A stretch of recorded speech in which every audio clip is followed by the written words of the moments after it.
হযরত মুহাম্মদুর রাসূলুল্লাহ সাল্লাল্লাহু আলাইহি সাল্লামকে একজনে জিজ্ঞেস করেছেন, এই মাইক কি আওয়াজ হয়? হযরত মুহাম্মদুর রাসূলুল্লাহ সাল্লাল্লাহু আলাইহি সাল্লামকে একজনে জিজ্ঞেস করেছেন, হুজুর আপনি নবী হইলেন কবে? রাসূল সাল্লাল্লাহু আলাইহি সাল্লাম বলেন, কুনতু নবিয়্যান ওয়াল আদামু বাইনাল মা'i ওয়াত তিন। আমি তখনও নবী ছিলাম যখন আদম আলাইহিস সালাম পানি আর মাটিতে মিশ্রিত অবস্থায় ছিল। হযরত আদম আলাইহিসসালামকে আল্লাহ পাক তৈরি করে সর্বপ্রথম আরশের নিচে রাখছে। সেখান থেকে ফেরেশতারা তাকে জান্নাতের ভিতরে নিয়ে ঢুকাইছে। জান্নাতে আদম আলাইহিস সালাম বসবাস করতেছে। হঠাৎ করে আল্লাহকে জিজ্ঞেস করেন, ও আল্লাহ, যেই দিকে তাকাই, যেই দিকে দেখি, তোমার নামের সাথে শুধু একটা নাম দেখি, অন্য কোনো নাম দেখি না। ঘটনাটা কি? আল্লাহ বলেন, কি নাম দেখো?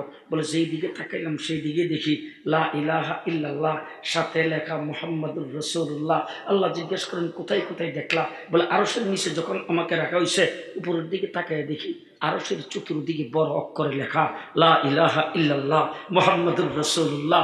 এরপরে যখন আরশের নিচ থেকে ফেরেশতারা আমাকে আনতে গেছে, দেখি প্রত্যেকটা ফেরেশতার কপালে লেখা লা ইলাহা ইল্লাল্লাহ মুহাম্মাদুর রাসূলুল্লাহ। জান্নাতের ভিতরে ঢুকবো, যাই দেখি জান্নাতের গেটে লেখা লা ইলাহা ইল্লাল্লাহ মুহাম্মাদুর রাসূলুল্লাহ। তারপরে জান্নাতের ভিতরে ঢুকে দেখি প্রত্যেকটা গাছের পাতায় পাতায় লেখা লা ইলাহা ইল্লাল্লাহ মুহাম্মাদুর রাসূলুল্লাহ। জান্নাতের ভিতরে যত আসবাবপত্র, প্রত্যেকটা আসবাবের গায়ে লেখা লা ইলাহা ইল্লাল্লাহ মুহাম্মাদুর রাসূলুল্লাহ। জান্নাতের মধ্যে যত রঙের খাবার আমাকে দেওয়া হয়, প্রত্যেকটা খাবারের গায়ে লেখা লা ইলাহা ইল্লাল্লাহ মুহাম্মাদুর রাসূলুল্লাহ। আল্লাহ রাব্বুল আলামিন ডাক দিয়ে বলেন, আদম তুমি এখনো চিনো নাই? বলে, না আল্লাহ, চিনতে পারি নাই। আল্লাহ বলেন, ও আদম, জেনে রাখো, তাকে যদি না বানাইতাম তোমারও বানাইতাম না। তাকে যদি না বানাইতাম তোমারও বানাইতাম না। আরে মুহাম্মদুর রাসূলুল্লাহ সাল্লাল্লাহু আলাইহি ওয়াসাল্লামের চাচা আবু তালেব একদিন হুজুর আকরাম সাল্লাল্লাহু আলাইহি ওয়াসাল্লামকে দেখে বলতেছেন, ভাতিজা, আমি কিন্তু তোমার সম্পর্কে অনেক কিছু জানি। বলে, চাচা কি জানেন? বলে, আশ্চর্য আশ্চর্য ঘটনা তোমার সম্পর্কে জানি। বলে, চাচা কি জানেন? বলে, জানি, দেখো, তোমার মা বলছেন তুমি যেদিন জন্মগ্রহণ করেছো ওই দিন নাকি তোমার মার ঘরের কুফির মধ্যে তেল ছিল না। কুফি ছিলেন তো, সেরাগের মধ্যে তেল ছিল না, অন্ধকার ঘর। কিন্তু তুমি যখন তোমার মায়ের পেটের থেকে বের হয়ে আসছো, আসা মাত্র ঘরের মধ্যে কোনো লাইট জ্বালাইতে হয় নাই, পুরা ঘরটা সূর্যের মতো আলোকিত হয়ে গেছে। বলে, চাচা আর কিছু জানেন? বলে, আরো আশ্চর্য খবর জানি। বলে, কি জানেন? বলে, অন্যান্য সন্তান যখন জন্মগ্রহণ করে ঘরের মধ্যে স্প্রে করা লাগে, ঘরের মধ্যে ধূপ জ্বালাইতে হয়, নাইলে পুরা ঘরটার মধ্যে দুর্গন্ধ থাকে অনেক দিন পর্যন্ত। কারণ বাচ্চারা যখন মায়ের পেটের থেকে বের হয়ে আসে তখন রক্ত পানি মাখা থাকে, এই পানিগুলি দুর্গন্ধ থাকে। কিন্তু তোমার মা বলছেন তুমি যখন তোমার মায়ের পেটের থেকে জন্মগ্রহণ করেছ, তুমি তোমার মায়ের পেটের থেকে বের হইতে দেরি গোটা ঘরটা মেশকে আম্বরের সুগন্ধিতে পরিণত হইতে দেরি নাই। বলে, চাচা আর কি শুনছেন? বলে, আরো আশ্চর্য খবর শুনছি। বলে, কি শুনছেন? বলে, অন্যান্য সন্তান জন্মগ্রহণ করলে দুনিয়াতে আসার পরে তাকে গোসল করাইতে হয়, ডেটল দিয়া, সেভলন দিয়া, ভালো সাবান দিয়া তাকে ধুইয়া মুইসা তারপরে করে নিতে হয়। আর তোমাকে কে যেন মায়ের পেটের থেকে ধুইয়ে মুছে ক্লিন করে বাইর করে দিয়েছেন। বলে, চাচা আর কি শুনছেন? বলে, অন্যান্য বাচ্চা জন্মগ্রহণ করলে তার নাভির নাকটাকে কাটতে হয়, তোমার নাভির না কাটতে হয় নাই, কে যেন মায়ের পেটের থেকে কাইটে ক্লিন করে বের করে দিয়েছে। বলে, চাচা আর কি শুনছেন? বলে, আরো আশ্চর্য খবর শুনছি, অন্যান্য করলে জমিনে পইরেই, মাটিতে পইরেই হওয়া হওয়া বলে চিৎকার করতে থাকে। আর তোমার মা বলছে তুমি নাকি তোমার মায়ের পেটের থেকে বের হয়েই নিজে নিজে আত্তাহিয়াত শুরুতে বৈশা গেছো। আত্তাহিয়াত শুরুতে বৈশা তুমি নাকি সেজদায় চলে গেছো। সেজদার থেকে মাথা উঠাইয়া আত্তাহিয়াত শুরুতে বসা অবস্থায় তুমি নাকি তোমার শাহাদত আঙ্গুলিটা উপরের দিকে উঠাইছ। আর তোমার মা বলছে তোমার আঙ্গুলের মাথার থেকে একটা নূর বের হয়েছে, যেই নূরের আলোতে তোমার মা পারস্য রুমের বড় বড় মহলগুলি দেখতে শুরু করেছে। চাচা আর কি শুনছেন? বলে, আরো আশ্চর্য, আমি নিজে চোখে দেখছি। বলে, কি দেখছেন? বলে, তুমি সুবে সাদেকের সময় জন্মগ্রহণ করেছিলা, তখন আমরা তোমাকে ঘরের ভিতরে রাখছি যাতে রৌদ্রের তাপ তোমার উপরে না লাগে। নবীরে বলা করে চিনেন, রৌদ্রের তাপ তোমার উপরে না লাগে। সূর্য যখন অস্ত চলে গেছে বিকাল বেলা, আবহাওয়া যখন ঠান্ডা হয়ে গেছে, মুক্ত হাওয়া খাওয়ার জন্য তোমাকে ঘর থেকে বের করে আমরা তোমাকে বাহিরে নিয়ে শোয়াইছি। তুমি উপরের দিকে হাত পাও গুলি দিয়া এইভাবে নাড়তেছ, আর আবহাওয়া ঠান্ডা, তুমি কন্দন করতেছ। এমন সময় আমি নিজে চোখে দেখি আকাশের চন্দ্রটা তোমার দিকে আসতেছে আসতেছে, আসতেছে, কাছাকাছি যখন চলে আসছে তখন আমি মনে করছি চন্দ্র বোধহয় তোমার উপর পড়ে যাবে, আরেকটা দুর্ঘটনা ঘটবে, এই জন্য আমি চিৎকার করে ফেলেছি। কিন্তু চক্ষু খুলে দেখলাম চন্দ্র তোমার উপর পড়ে নাই, তুমি যে হাত পাও নাড়তেছ সেই হাত পাওয়ের নাড়ার সাথে চন্দ্র তোমার সঙ্গে খেলা করতে শুরু করেছে। মুহাম্মদুর রাসূলুল্লাহ সাল্লাল্লাহু আলাইহি ওয়াসাল্লামের মা জন্মগ্রহণ করেছেন আমার নবী, চেহারাটা বারবার দেখতেছে আর বলতেছে, বাহ, জীবনে কত সন্তান দেখলাম আর কত মানুষ দেখলাম, এত সুন্দর চেহারার মানুষ আমি তো আমার জীবনে কোনোদিন দেখি নাই। আসছেন হালিমাতুস সাদিয়া বাচ্চা নেওয়ার জন্যে, হালিমাতুস সাদিয়া বাচ্চাকে কোলে নিয়া চেহারা দেখতেছে আর বলতেছে, জীবনে কত বাচ্চা লালন পালন করলাম, আমার গোষ্ঠী জ্ঞাতি কত বাচ্চা লালন পালন করে, আমার এলাকায় মক্কার বাচ্চাগুলি নিয়ে সেখানে লালন পালন করি, মন্ত্রী মিনিস্টারদের বাচ্চা দেখলাম, কত সুন্দর চেহারা দেখলাম, কিন্তু এত সুন্দর চেহারা আমার জীবনে তো কোনোদিন দেখি নাই। এরপরে আসছেন আব্দুল মুত্তালিব রাসূলের দাদা, আয়েশা বলতেছেন, সিরিয়াতে গেলাম শামে, গেলাম ইরাক, পৃথিবীর বিভিন্ন দেশে ব্যবসা বাণিজ্য করার জন্য যাই, আমি বাইতুল্লাহর মুতওয়াল্লি হিসাবে মানুষজন জারফুক দেওয়ার জন্য কত বাচ্চা নিয়ে আমার কুলে দেয়, আমি বাইতুল্লাহর মুতওয়াল্লি, এইখানে জিয়ারত করার জন্যে, তোয়াফ করার জন্যে হাজার হাজার মানুষ আসা যাওয়া করে, তাদের চেহারা দেখি, জীবনে কত লক্ষ লক্ষ মানুষের চেহারা দেখলাম, এত সুন্দর চেহারার মানুষ আমি আব্দুল মুত্তালিব কোনোদিন দেখি নাই। এবার জিবরাইল আমিন এসে বলতেছেন, ও দুনিয়ার মানুষ, তোমরা কোথায় থেকে দেখবা, আমার কাছ থেকে শোনো, মুহূর্তের ভিতরে গোটা পৃথিবীটা চক্কর দেই, আসমান জমিন চক্কর দিতে 7 আসমান পর্যন্ত আমার এক মুহূর্ত সময় লাগে। আমি 1,24,000 পয়গম্বর, যাদেরকে আল্লাহ পাক প্রত্যেক যুগে নবী বানায় পাঠিয়েছেন উম্মতের জন্য সবচাইতে সুন্দর করে, আমি প্রত্যেক নবীর কাছে উহি নিয়ে গেছি, ওই সুন্দর চেহারাগুলি আমি দেখেছি, জান্নাতের হুর গিলমানদেরকে দেখেছি, ফিরিস্তাদের সর্দার হিসাবে সমস্ত ফিরিস্তাদেরকে দেখেছি, কুল সৃষ্টি জগতে যত মানুষ এ পর্যন্ত আগমন করেছেন সকলের চেহারা দেখেছি, যত জন্তু জানোয়ার আল্লাহ বানিয়েছেন জলে স্থলে সকলের চেহারা দেখেছি, গোটা পৃথিবী আমার নজরে। সবকিছু দেখার পরে, চন্দ্র সূর্য দেখার পরে আমি জিবরাইল যেটা বলতে চাই সেটা হলো, হযরত ইউসুফ আলাইহিস সালামকে কুয়ার ভিতরে আমি হাত দিয়ে ধরে রেখেছিলাম, হযরত ইব্রাহিম আলাইহিস সালামকে নমরুদের আগুনে জ্বলতে দেখেছি, হযরত ইউনূস আলাইহিস সালামকে মাছের পেটে দেখলাম, হযরত নূহ আলাইহিস সালামকে কিস্তিতে দেখলাম, সুলাইমানকে সিংহাসনে দেখলাম। এইভাবে এক একজন নবীকে এক এক জায়গায় দেখার পরে আমি জিবরাইল বলতেছি, মুহাম্মদের চাইতে সুন্দর চেহারার বস্তু আমার জীবনে আমি কোনোদিন দেখি নাই। এবার আল্লাহ রাব্বুল আলামিন ডাক দিয়ে কয়, জিবরাইল আমার কাছ থেকে শুন, তুই দেখবে করতে ঘুমাই গেছে। হ্যাঁ জিবরাইল, দেখবা তুমি কোথায় থেকে, আমি রাব্বুল আলামিনের কাছ থেকে শোনো, আমি মুহাম্মদের চাইতে সুন্দর কাউকে বানাই নাই। বানাইলে না দেখতা, বানাইছি তো,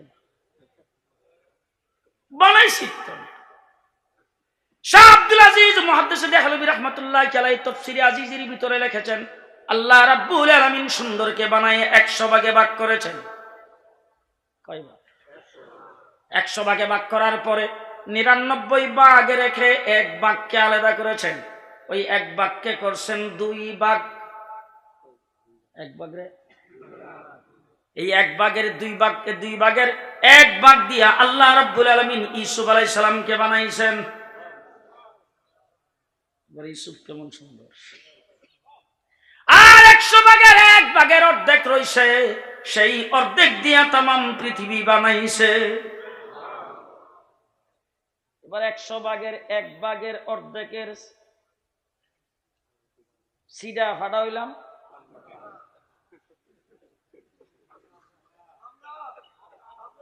আমরা শুধু तमाम সৃষ্টি জগতের যত সুন্দর 100 ভাগের 1 ভাগের সিটা।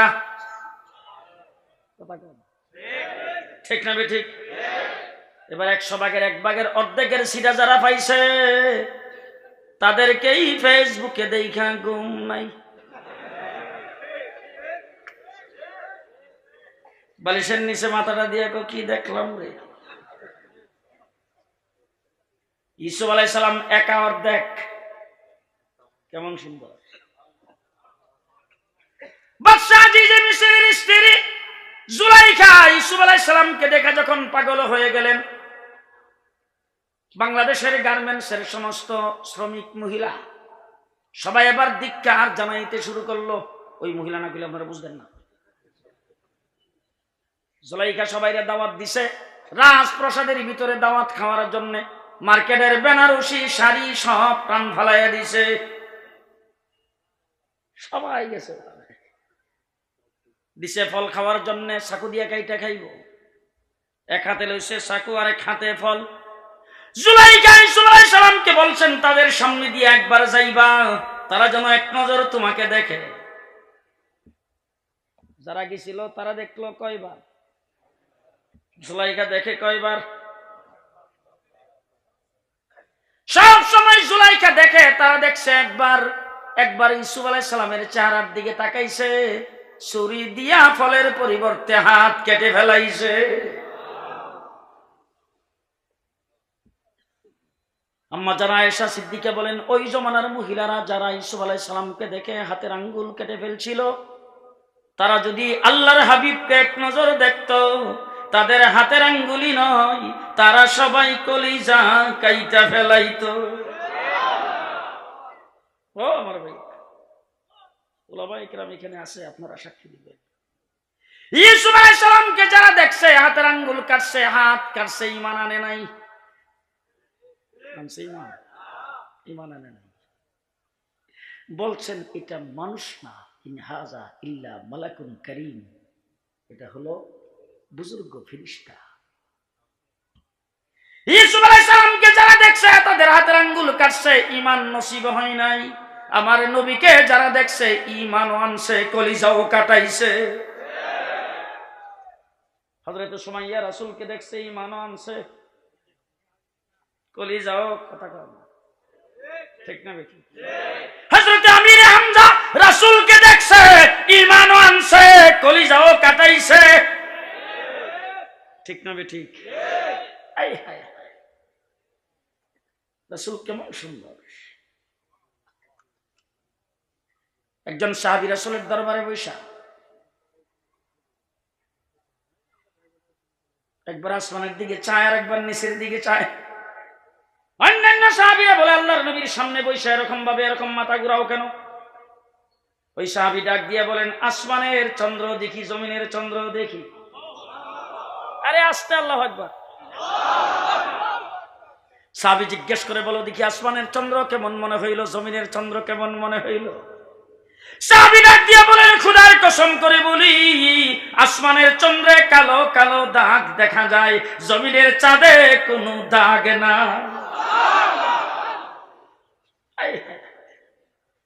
ও আমার ভাইরা, আমার নবীর শান। হযরত ইব্রাহিম আলাইহিস সালাম আল্লাহ পাকের খলিল। কার খলিল? ইব্রাহিম আলাইহিস সালাতু ওয়াস সালাম আল্লাহ পাকের খলিল। নমরুদে ফলাইছে আগুনে, আগুন তাকে জ্বালায় নাই, আগুনে তার একটা পশমও জ্বালাইতে পারে নাই, ঠিক না বেঠিক? এটা হযরত ইব্রাহিম আলাইহিস সালামের শান। এবার আমার নবীর শান শুনেন। আল্লাহর নবী করে গেছেন, যায় দেখেন আম্মা জান আয়েশা সিদ্দিকা রুটি বানায়। আমরা যখন শ্রমিক মিল ফ্যাক্টরিতে কাজ করি, খেত খামারে কাজ করি, আমরা যখন দুপুরের সময় বাড়িতে খানা খাইতে যাই, বাসায় খানা খাইতে যাই, যায় যদি দেখি চুলার মধ্যে ফাঁক,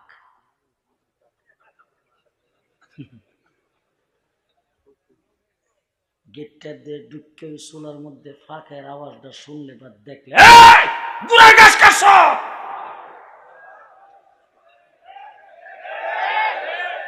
আমাদের দেশের বেগমরাও মাশাআল্লাহ, হেও সাথে সাথে আমি যেমন মেজাজ দেখাইছি উত্তরটা তো মনে দিব, হেউ টাকা হজ কামাই আইসা।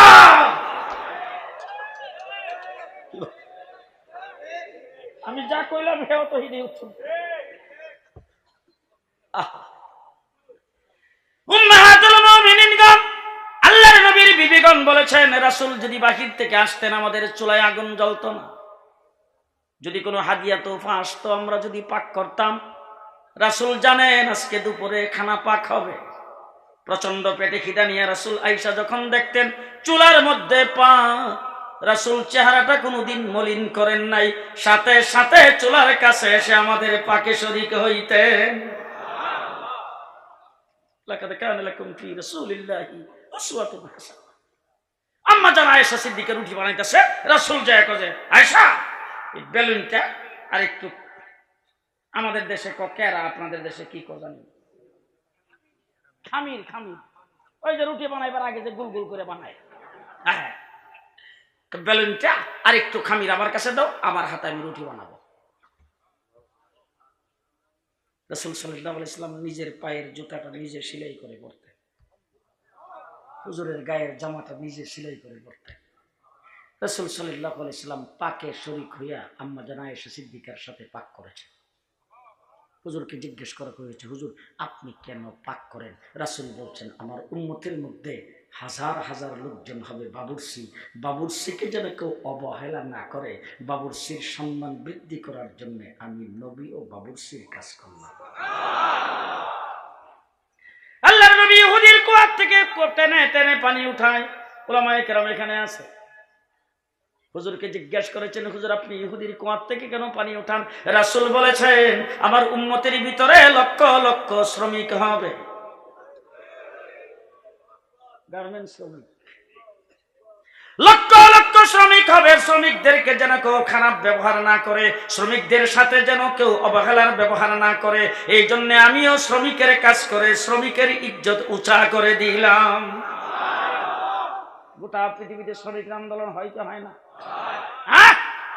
মে মাসের 1 তারিখ শ্রমিক দিবস। শ্রমিক দিবস কতদিন পর্যন্ত পালন হচ্ছে? গোটা পৃথিবীর কোন জায়গায় শ্রমিকের অধিকার আদায় হয় নাই। হইছে?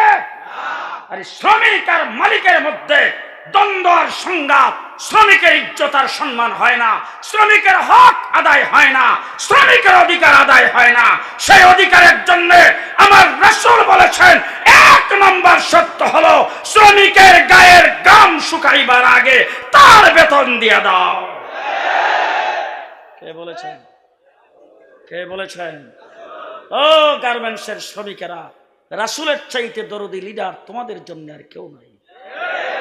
ও গার্মেন্টসের শ্রমিকেরা, রাসূলের চাইতে দরদি লিডার তোমাদের জন্য আর কেউ নাই। রাসূল বলেছেন, শরীরের ঘাম শুকাইবার আগে তার প্রাপ্য আদায় করে দাও। আর এখন আমাদের দেশের মালিকরা মনে করে 2-4 মাস আটকায় না রাখলে হ্যাঁ কি করে ঠিক নাই। রাগ করতেছেন বুঝা? আল্লাহ নবীর আদর্শ বাস্তবায়ন করে দেখেন, শ্রমিক আর মালিকের মধ্যে মহব্বত সৃষ্টি হবে। ঠিক না বে ঠিক? ঠিক না বে ঠিক? হুজুর আকরাম সাল্লাল্লাহু আলাইহি ওয়াসাল্লামকে জিজ্ঞেস করেছেন, হুজুর আপনার পায়ের জুতাটা আপনি নিজে সেলাই করে পরেন, কারণটা কি? এটা তো মুসির কাজ। হুজুর বলছেন, আমার উম্মতের ভিতরে হাজার হাজার লোকজন রাস্তার কিনারে বসে জুতা সেলাই করবে, মুসি হবে, তাদেরকে যেন কেউ অবহেলা না করে, জুতা নিয়ে সেলাই করতে দিয়া যেন তাদের সঙ্গে খারাপ ব্যবহার না করে, এই জন্য তাদের ইজ্জত উঁচা করার জন্য আমি নবী ও মুসির কাজটা করে গেলাম। হুজুর সকলের জন্য আদর্শ। আম্মা জান আয়েশা সিদ্দিকা বেলুন আর খামির দিছে, হুজুর আকরাম সাল্লাম নিজ হাতে রুটি বানাইয়া আম্মা জান আয়েশা সিদ্দিকাকে বলে, রুটিটা ভালো করে সেকা দাও। সেকা দিয়া মেহমান নিয়ে বসছি, একসাথে মেহমানদেরকে নিয়ে খানা খাবো, তাড়াতাড়ি পরিবেশন করো। অনেকক্ষণ হয়ে গেছে, রুটি আর হুজুরের সামনে যায় না। আল্লাহ নবী আয়েশা হযরত আয়েশা সিদ্দিকাকে বলতেছেন, ও আয়েশা, বুঝতে পারলাম না, এতক্ষণ তো লাগার কথা না, তুমি যে এতক্ষণ পর্যন্ত রুটি পরিবেশন করতেছো না, ঘটনাটা কি? আম্মা জান আয়েশা সিদ্দিকা কয়, আমরা হাতে যে রুটিগুলি বানাইছি এইগুলি তো খোলার মধ্যে দিয়া সেকা হয়ে গেছে, আপনি যে হাত দিয়ে বানাইছেন এটা যে খোলার মধ্যে দিয়া কত যে জাতাজাতি করতেছি, এটার মধ্যে আগুনে ধরেই না। শুইনেন ভালো করে শুইনেন। হযরত ইব্রাহিম আলাইহিস সালামের শান, নমরুদের আগুনে গেছে, ইব্রাহিমের একটা পশমের মধ্যে সেকাও লাগে নাই, আর আমার নবীর হাত রুটির মধ্যে লাগছে, সেই রুটিতে আগুনের সেকা লাগে না। আরো শুনবেন? হযরতে আনাস রাদিয়াল্লাহু তাআলা আনহু আল্লাহর নবীর 10 বছরের খাদেম। হযরতে আনাস কিছু মেহমানকে দাওয়াত দিয়েছেন, দস্তরখান সামনে বিছাইছেন, দস্তরখানটা ময়লা, দস্তরখানটারে টান দিয়ে ধইরা চুলার ভিতরে ঢুকাইয়া দিছে, আর দাউ দাউ করে দস্তরখানে আগুন জ্বলে গেছে। মেহমানরা মনে মনে ভাবতেছে দস্তরখানটা ময়লা এবং পুরান হয়ে গেছে, এটা আর ব্যবহার করবে না, এটা আগুন দিয়ে জ্বালাই দিছে।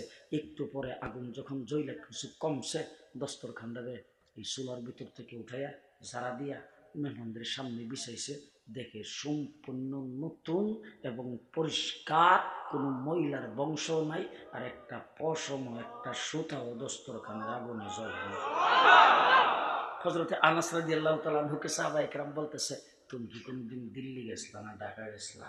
বলে কি লেগে? বলে এই ফায়ার প্রুফ দস্তরখান কই পাইলা?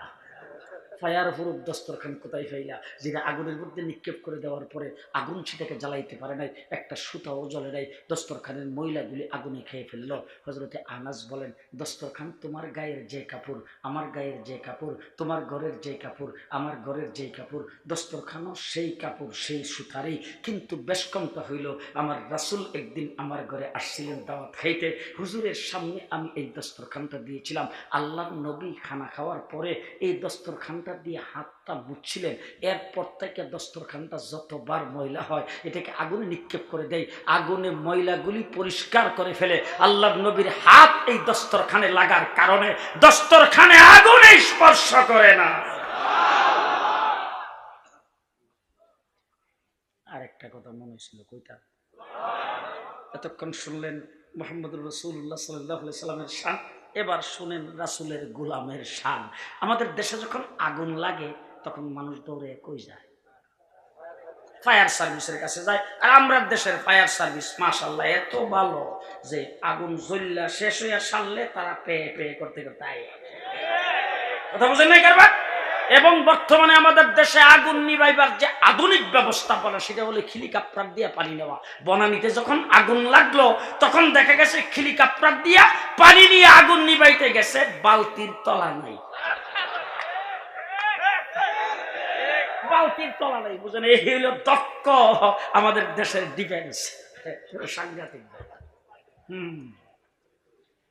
হযরত ওমর ইবনুল খাত্তাব আমিরুল মুমিনিন খলিফাতুল মুসলিমিন, রাষ্ট্রের এরিয়া হইল বাংলাদেশের 4 ভাগের 1 ভাগ। হ্যাঁ, বাংলাদেশের এরিয়া হলো 56,000 বর্গ মাইল, উমরের রাষ্ট্রের এরিয়া হলো 22.5 লক্ষ বর্গ মাইল।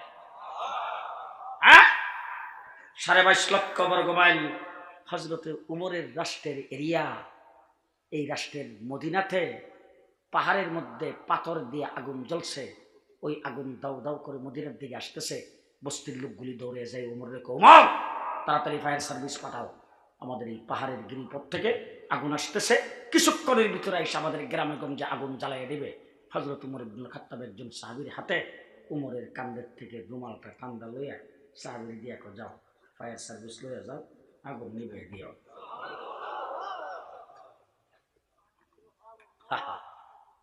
এবার হযরত উমর ইবনুল খাত্তাব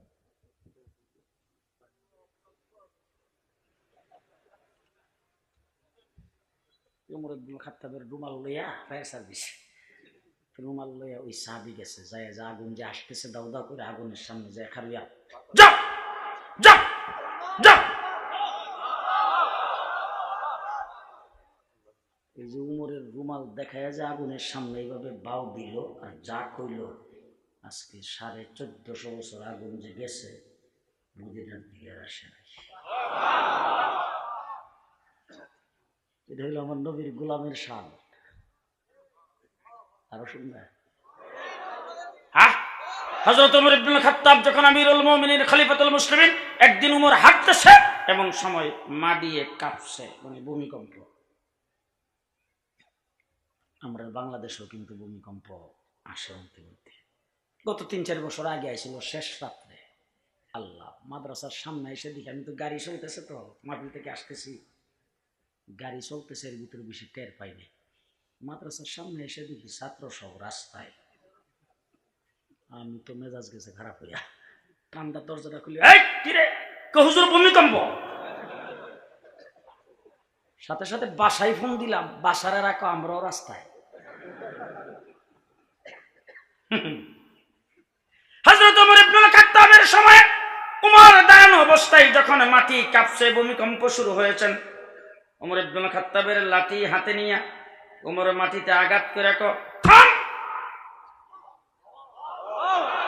আল্লাহু আকবার, থাম। সাথে সাথে থেমে গেছে। এরপর একটা শুনেন সাহস কত। উমর মাটির দিকে এভাবে চক্রা নিয়ে তাকে, এই কাফলে করে, এই কাফলে করে, কেন কাফলে? আমি কি তোর উপর ইনসাফ কায়েম করি নাই? আল্লাহু আকবার, আল্লাহ। আরে বুকের পাটা কত শক্ত থাকলে এই কথা বলতে পারে। উমর ইবনুল খাত্তাব মাটির দিকে তাকায়, কাঁপলে কেন? আমি কি তোর উপর ইনসাফ কায়েম করি নাই? আজকে ইউনিয়ন পরিষদ থেকে শুরু করে বঙ্গভবন পর্যন্ত সব জায়গায় বেইনসাফ। ইনসাফের লেশ মাত্র নাই। ইনসাফের রাজত্ব কায়েম করেছেন আল্লাহর নবী মুহাম্মদুর রাসূলুল্লাহ। ইনসাফের রাজত্ব কায়েম করেছেন খুলাফায়ে রাশিদিন। হযরত ওমর ইবনুল খাত্তাবের সময়ে মিশরের নদীতে পানি নাই। মিশরের গভর্নর ওমর ইবনুল খাত্তাবের কাছে চিঠি লিখছেন, আমিরুল মুমিনিন খলিফাতুল মুসলিমিন, মিশরের নীল নদীতে পানি নাই, নদী শুকিয়ে গেছেন। এখন আমি এলাকার লোকজনকে ডেকে পরামর্শ করেছি, তারা বলছে সুন্দরী যুবতী একটা মহিলাকে ভালো করে সাজগুজ করে নদীর তলায় নিয়ে বলি দিলে নাকি পানি আসবে। আমি তাদেরকে জবাব দিছি, একটা পিপিলিকা মারার পরও যদি পানি আসে, আমার এই মুসলিম রাষ্ট্রের গভর্নর হিসাবে আমি সেই কাজটি করতে পারবো না। আমিরুল মুমিনিন, আপনার হুকুমের অপেক্ষায় আছি, আপনি যে নির্দেশ দিবেন সেটা করব। হযরত ওমর ইবনুল খাত্তাব চিঠি লিখছে দুইটা, কয়টা? একটা চিঠি লিখছেন গভর্নরের কাছে, সে গভর্নরের চিঠিতে সর্বপ্রথম লিখছেন, আপনি যে জবাব দিয়েছেন এই জন্য আপনাকে ধন্যবাদ। দ্বিতীয় লিখছেন, সাথের চিঠিটা নদীর কাছে লিখলাম, আমার চিঠি পাওয়া মাত্র ওই চিঠিটা নদীর কাছে রাখবেন। নদীর চিঠিতে হযরত ওমর ইবনুল খাত্তাব লিখে দিয়েছেন, এক নম্বরে লিখছেন, ও নদী, তুমি যদি আল্লাহর হুকুমে জারি হয়ে থাকো, আমার পত্র পাওয়া মাত্র যেন তোমার কাছে পানি আসে। দুই নম্বরে লিখছেন, যদি আল্লাহর হুকুম ছাড়া জারি হয়ে থাকো, তোমার মতো নদীর পানি আমার রাষ্ট্রে দরকার নেই। এই দুই কথা লিখে দিয়ে দিয়েছেন। নদীর তলায় সেই চিঠিটা রাখতে দেরি 12 ফিট। 12 ফিট উঁচা হয়ে পানি আসতে দেরি নাই। ইতিহাস সাক্ষ্য দিয়েছে, হযরত ওমর ইবনুল খাত্তাবের চিঠির মাধ্যমে যে নীল নদীতে পানি আসছিল, ওই পানি তারপর থেকে আজকে 1450 বছর 12 ফিটের নিচে নামে নাই।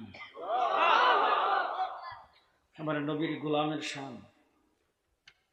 হযরত মূসা আলাইহিস সালাম মরুভূমির উপর দিয়ে যাচ্ছেন, বনী ইসরাইলের বাহিনী সকলের কাছে পানি নেই।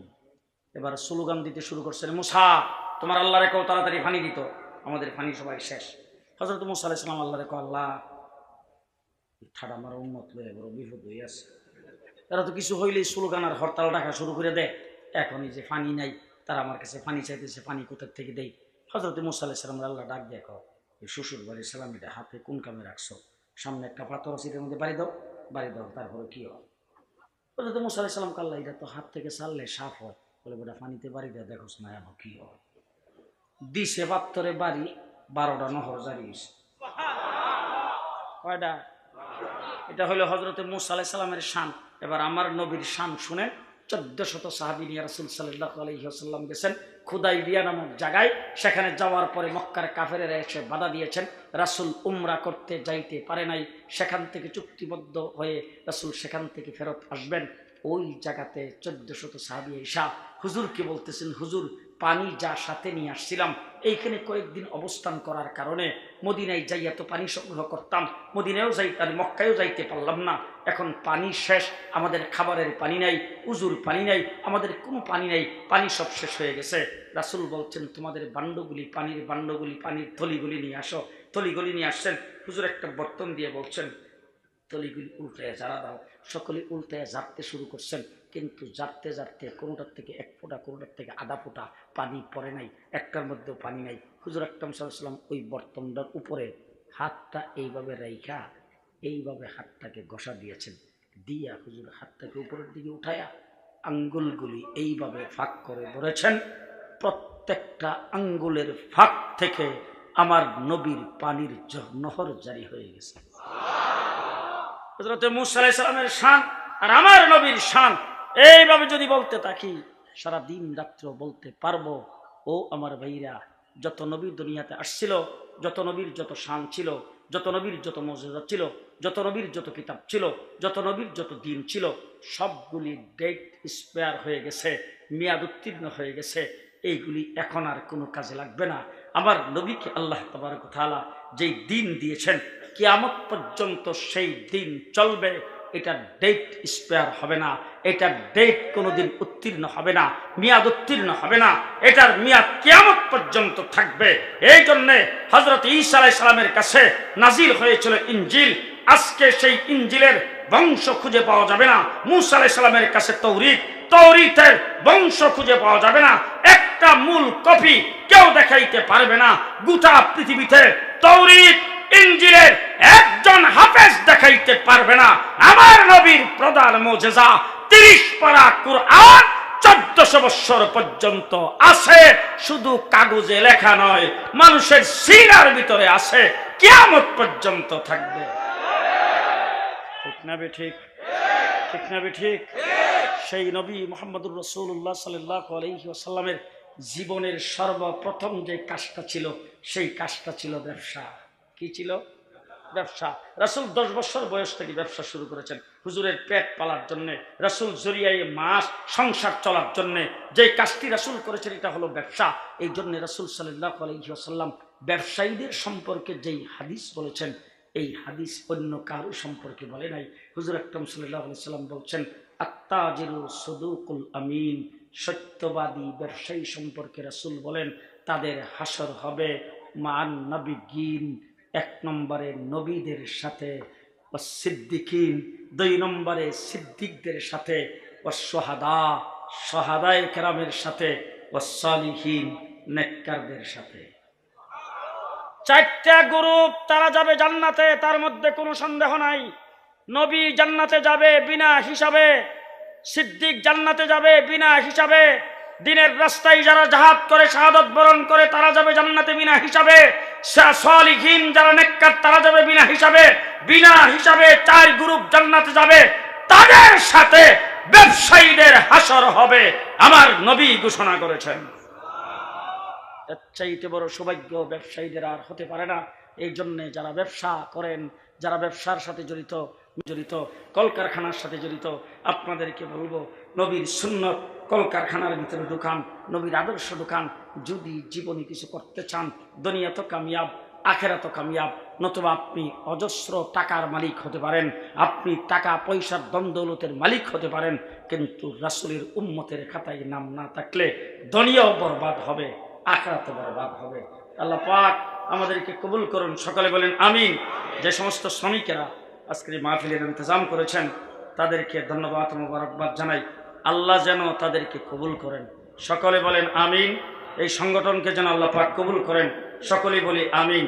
শেষ কথা, আমিও একটু বসেন বসেন, এই যে বসেন বসেন, 2-3 মিনিট লড়বেন না, কেউ বসবেন, দোয়া করে তারপরে যাবেন।